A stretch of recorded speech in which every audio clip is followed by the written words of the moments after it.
stories have been told of men and women across the land of Africa who stood for what they believed in and who are key figures in the fight for independence in their various countries. But today, this man was particularly interesting to several countries because number one, his death was planned by not just one country, not two, but 3 different countries with their ministries and their leaders of defense being at the forefront of eliminating this man. At the end of the day, all mattered is that he was eliminated. And today, we want to talk about this man. And to me, at least in my books, one of the saddest assassinations that I have ever witnessed, or at least that the videos have surfaced online. And if you've not figured out who we're talking about, we want to talk about Patrice Lumumba. Hi, welcome back to yet another episode of the African Footprint Podcast. My name is Efijana Tieno. Welcome to the show.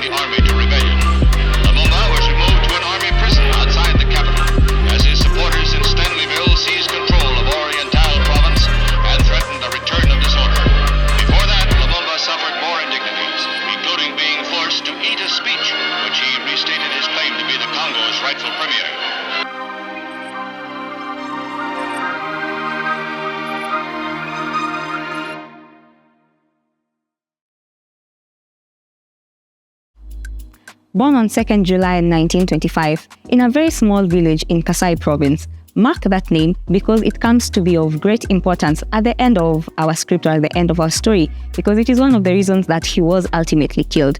Patrice was born on 2nd July to a family that was comprised of maybe, let me say, farmers. They really didn't have much. He was from a poor family, so to speak. However, his parents believed in education and he was taken to the informal schools that were around there. One thing that struck everyone about him was that when everyone else would go to school and afterwards go to work in the farms and things like that, that wasn't Patrice Lumumba. He was very curious and wanted to learn and wanted to explore, especially when it comes to the books that were available to him and all that. And therefore, he made use of the teachers at his disposal. And because the teachers understood his nature, they were very understanding of him. And therefore, whenever he would come with questions, they were very free to answer him and all that. Afterwards, he went to high school, he progressed with his education, and shortly after, he was employed at the posta office. Now, as he worked in the posta office, we tend to assume that he was a very diligent worker and there was really nothing off about him because he was a very hardworking person, he was very knowledgeable, and it was around this point where he started writing for various authors in that region. He would write stories, he would write publications, he would also make a lot of poetry that would spread out there. And this is one thing that actually made him known to several of the publishers, several authors, and even several learned people in that particular region.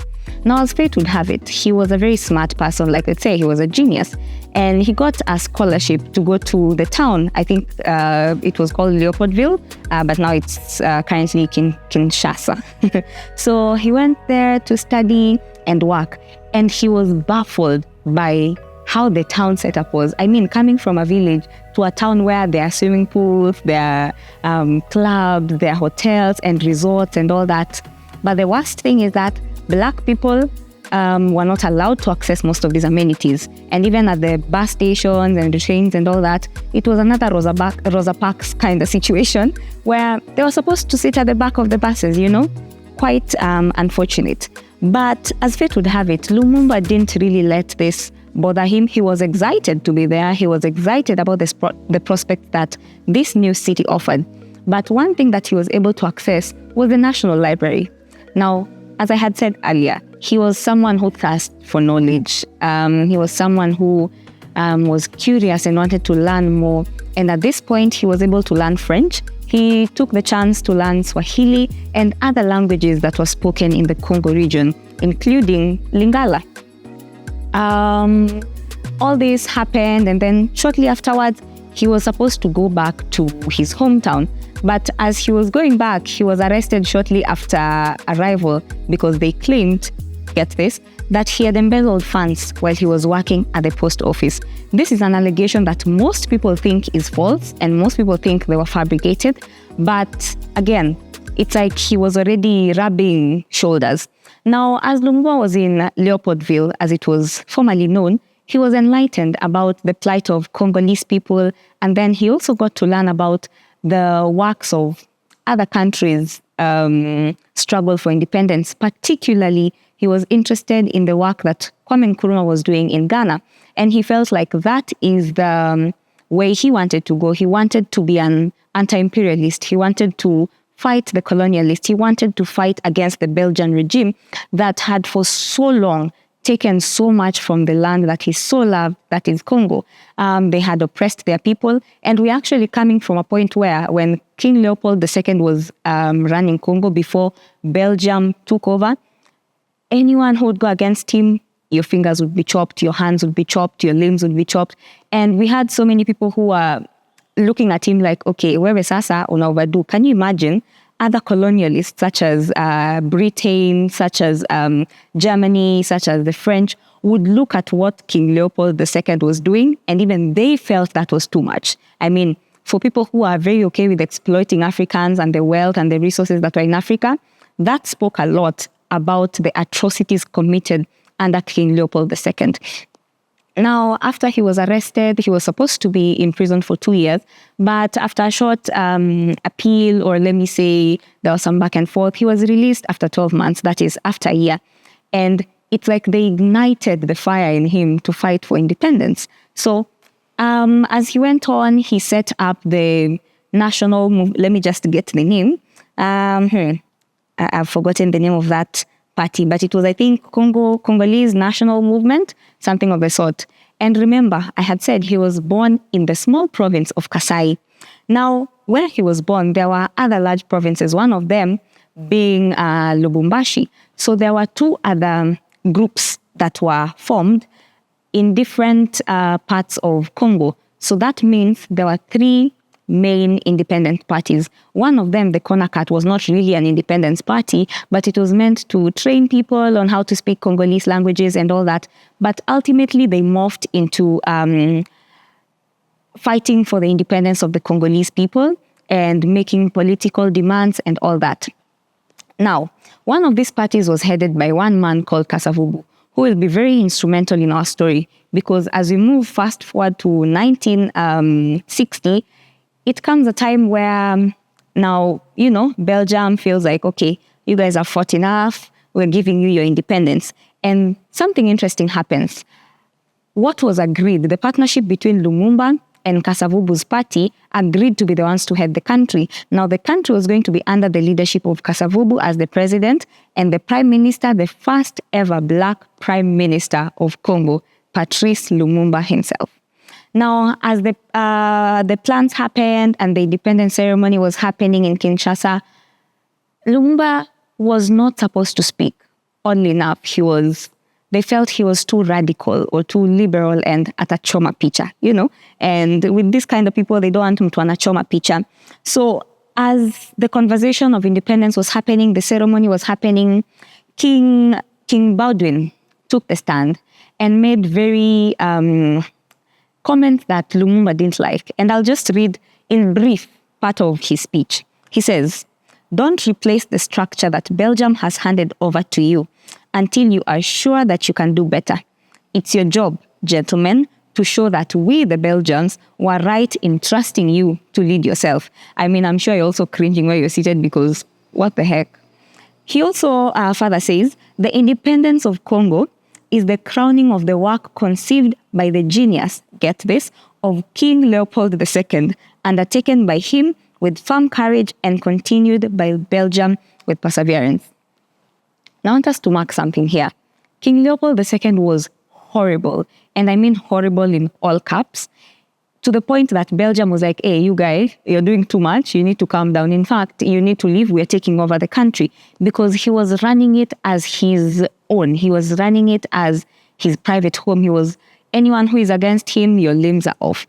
And King Baudouin stands there and tells this Congolese man that we have done well as the Belgians, and we are handing over to you the country because your independence is something that has been handed over to you, and it was planned by the legendary genius of King Leopold II.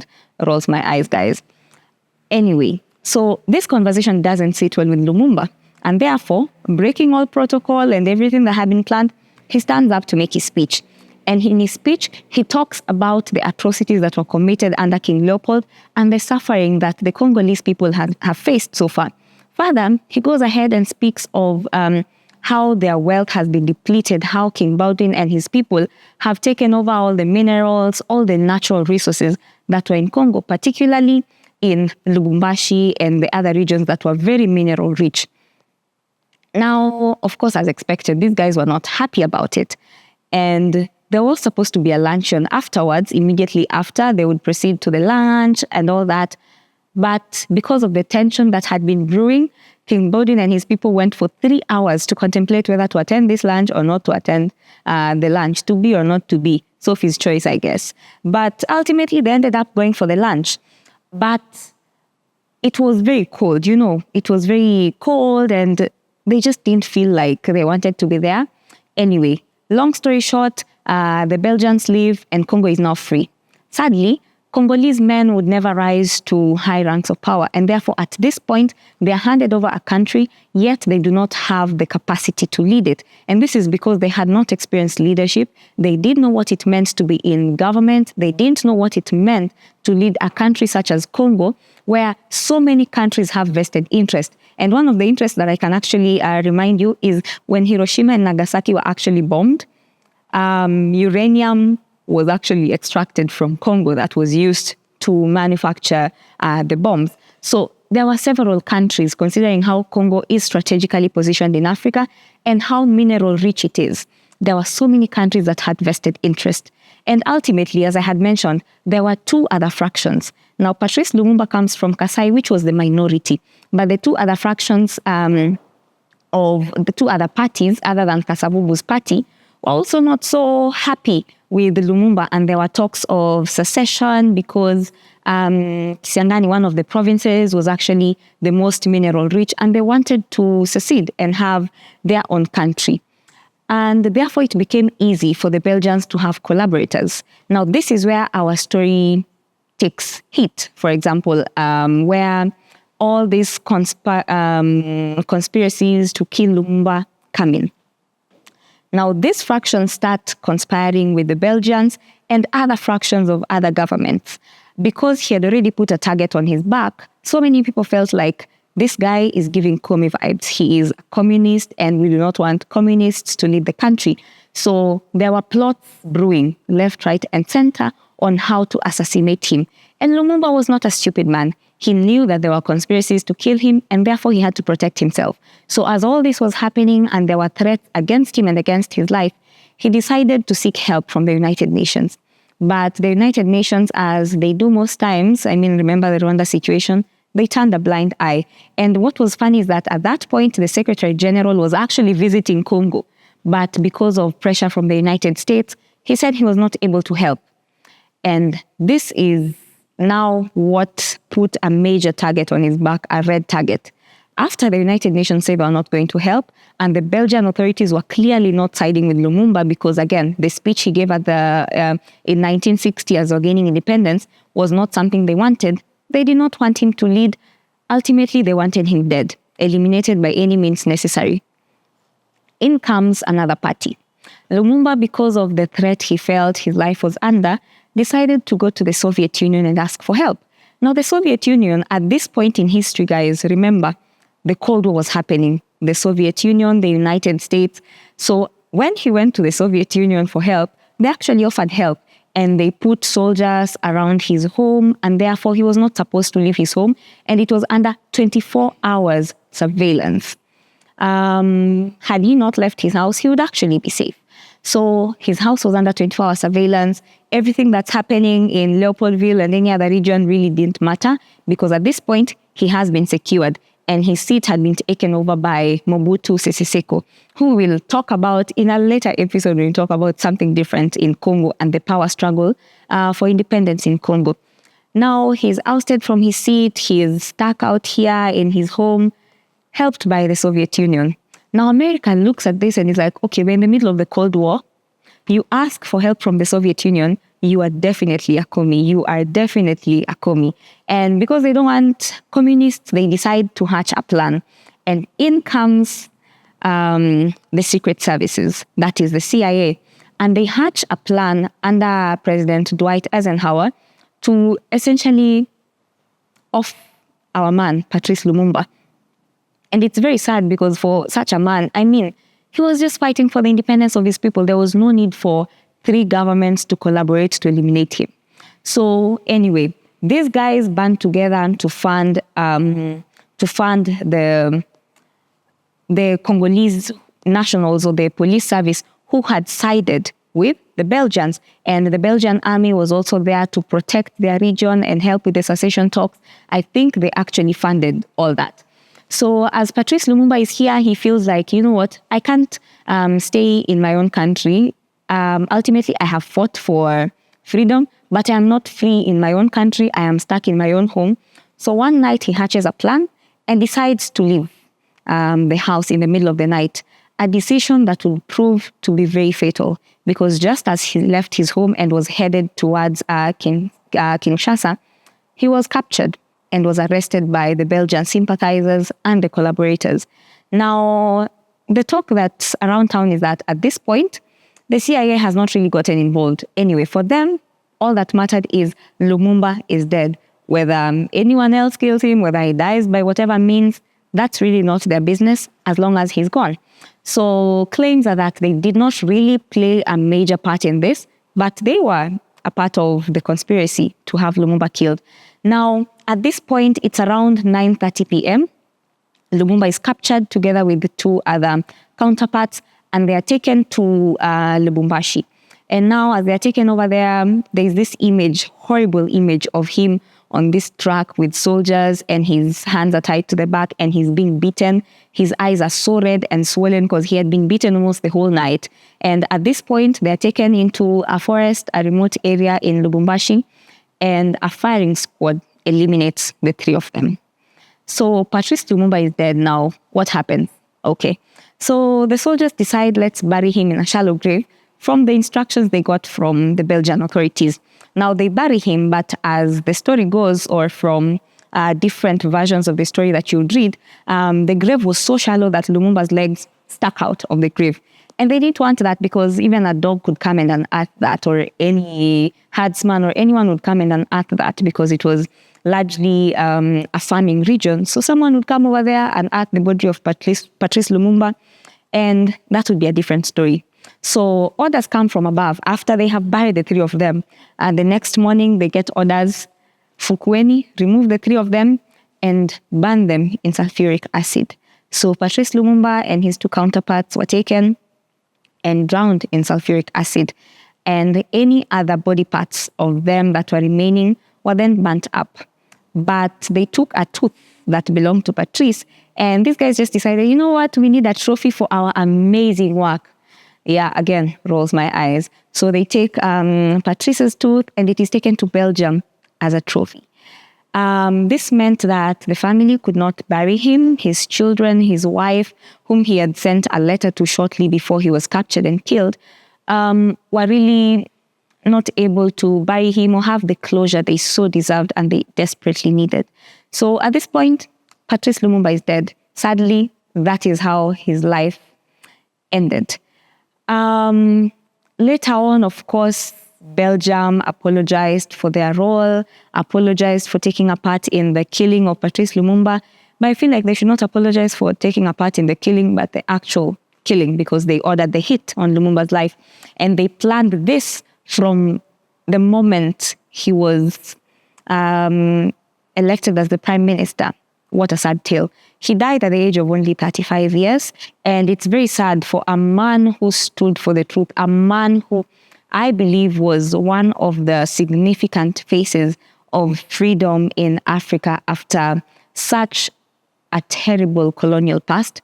He shouldn't have died that early and under those circumstances. But anyway, as they say, you live by the sword, you die by the sword.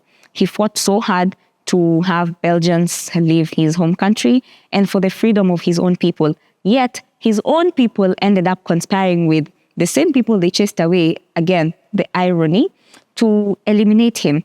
So, yeah, a lot has happened since then. Belgium has since apologized, and I think it was in 2022 or 2021. We'll get a confirmation of that. They sent his tooth from Belgium, and it was brought back to his country in a full-size coffin and covered in the Congolese flag, and it was handed over to the family that he would be buried in his hometown in Kasai village. Again, a very sad tale, because as you've seen the images that have been going around about Lumumba's death, the videos, I am sure most of you have seen if you're interested in history and such stories. It's quite sad. But sadly, as I had mentioned, this season we're talking about assassinations. So this is just one among many. In fact, I think this might be our longest season ever, because there are so many stories that we are not taught or we are given the wrong history. Because, I mean, if you look at Lumumba's story, the history that we were taught in school was some of the factions who collaborated with the Belgians. It was more of an internal war between Congolese parties that felt Lumumba was doing a little bit too much and they didn't want him. But that's not it. The MI6 was involved, the CIA was involved, the Belgian authorities were involved. There is so much that happened to end the life of a 35-year-old man who came from a very small village, and his only desire was to see his country free from colonizers. Anyway, yes, like I've mentioned, this season we're talking about assassinations, and we'll see, one thing I noticed, it's a pattern. Most of the people we'll be talking about were assassinated for political reasons, and some of them actually killed during or as an aftermath of their fight to independence. So yeah, in the meantime, you can just go check out all the assassinations that have happened in Africa. But if you need more information about the story of Patrice Lumumba, kindly just go read his story, because there is so much that we could not unpack in this short time. But I hope you have learned a little bit of his history that you didn't know about. And yes, thank you so much for joining us. I hope to see you in our subsequent episodes. Be sure to check us out on all our social media platforms, and also subscribe to our YouTube channel. Like this video, share. Don't watch it alone. It's too good to watch alone, right? Yes. Thank you so much for your support thus far. See you in the other episodes, and maybe one day you could be a guest on our podcast. Goodbye.